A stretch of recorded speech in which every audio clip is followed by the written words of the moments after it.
Lila menatap bangunan tua itu dari balik jendela mobil. Asrama Blok C tampak usang, temboknya dipenuhi lumut, dan kaca-kaca jendelanya berdebu. Papan nama Blok C bergoyang, ditiup angin sore, menambah kesan angker tempat itu. "Apa kamu yakin mau tinggal di sini?" tanya ayahnya, khawatir. Lila mengangguk. "Sudah daftar ulang, Pak. Lagi pula ini paling dekat sama fakultas."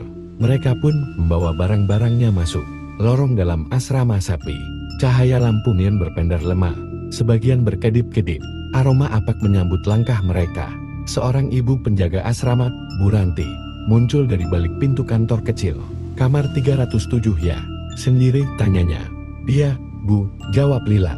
Bu Ranti diam sesaat, seolah ingin mengatakan sesuatu, namun hanya menyerahkan kunci dan mengangguk singkat.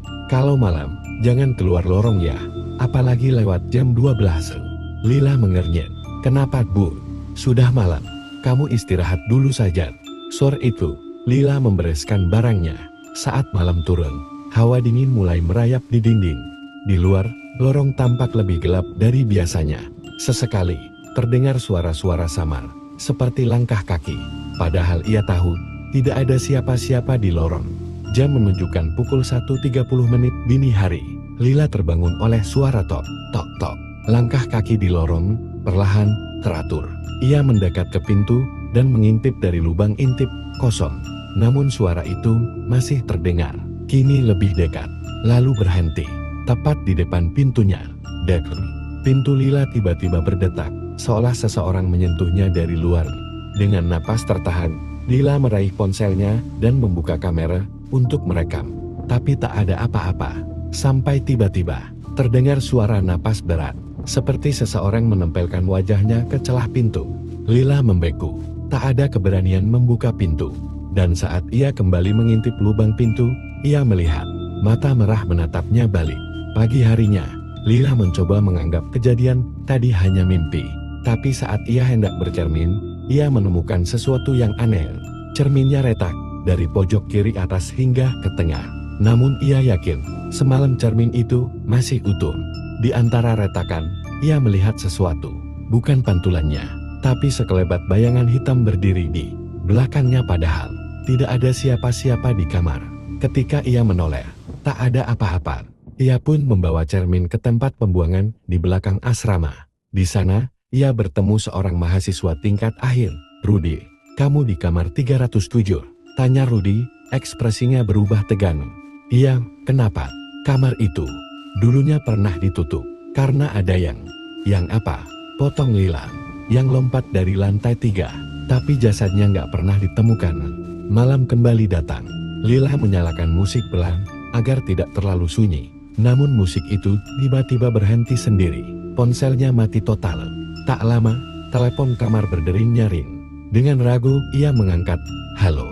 Tak ada suara, hanya bisikan lemah, seperti suara seorang perempuan. "Tolong aku di ujung lorong." Klik, sambungan terputus. Lila keluar kamar, dan mengintip lorong, sunyi panjang, gelap, tapi di ujung sana, ia melihat pintu kamar nomor 313 pintu, yang menurut Bu Ranti sudah dikunci permanen. Tapi malam itu, pintu itu terbuka sedikit. Lila memutuskan kembali ke kamar, tapi tak bisa tidur. Jam menunjukkan 3:12 saat pintu kamarnya berdetak lagi. Kali ini lebih keras. "Dek, dek, dek." Ia membekap mulut, menahan teriak. Tapi ketika ia memandangi celah bawah pintu, ia melihat bayangan kaki berdiri diam selama hampir 1 menit. Lalu terdengar suara sayup, suara tangisan. Keesokan harinya, ia bercerita pada Bu Ranti. Tapi wanita tua itu hanya berkata, "Kalau kamu terus melihat dia, berarti kamu sudah ditandai." Hari berikutnya, Lila merasa ada yang berubah. Pintu kamar 313, yang semalam terbuka, kini kembali tertutup rapat.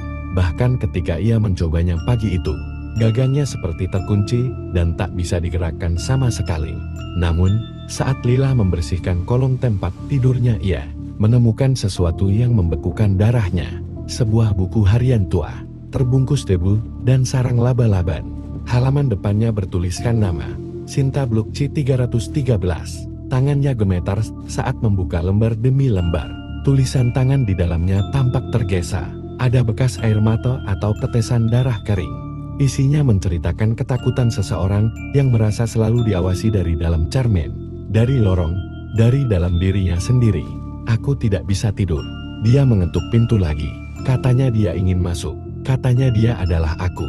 Yang paling membuat Lila ngeri, di halaman terakhir, ada goresan seperti cakaran. Kalau aku mati, jangan biarkan dia keluar dari kamar ini.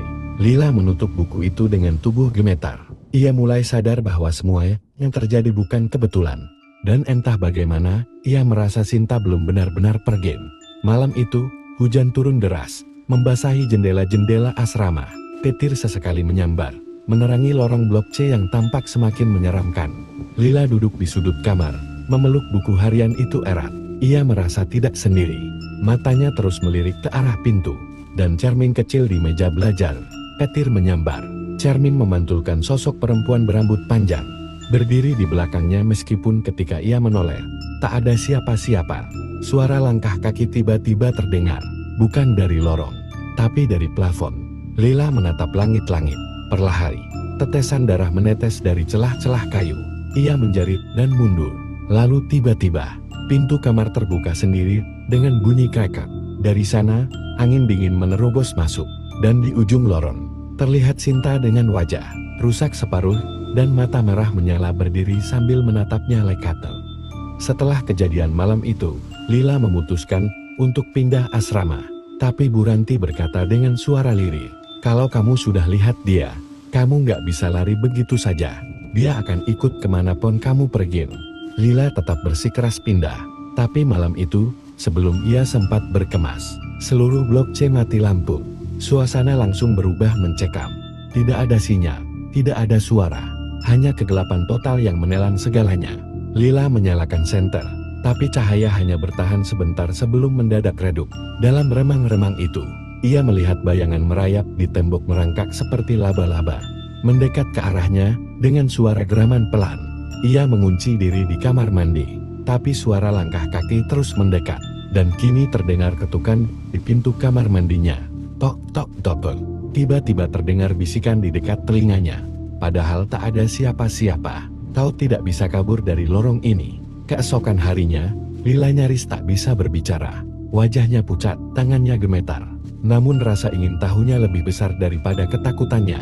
Ia kembali membuka buku harian Sinta. Dan di salah satu halaman tersembunyi, ia menemukan peta sederhana, denah kamar 313. Lengkap dengan simbol 10 besar di lantai kayu dekat tempat tidur. Dengan bantuan Rudy, yang akhirnya percaya dengan semua kejadian aneh itu, mereka menyelinap malam-malam dan berhasil membuka kamar 313 dengan kunci cadangan milik Bu Ranti yang dicuri. Kamar itu gelap, bau anyir menusuk hidung. Di bawah tempat tidur, mereka menemukan papan lantai yang bisa dilepas, dan di dalamnya sebuah ruang sempit seperti liang lahat. Di sana ada tulang belulang manusia, pakaian lusuh, dan potret seorang gadis, Sinta. Di sampingnya, ada kertas penuh tulisan darah. "Tolong kuburkan aku, sebelum dia mengambil tubuhmu juga." Malam itu juga, Rudy dan Lila membawa tulang-tulang Sinta diam-diam ke taman belakang kampus, tempat yang dulunya adalah pemakaman lama sebelum dibangun gedung. Mereka menggali dan menguburkannya, membacakan doa meski tidak sempurna.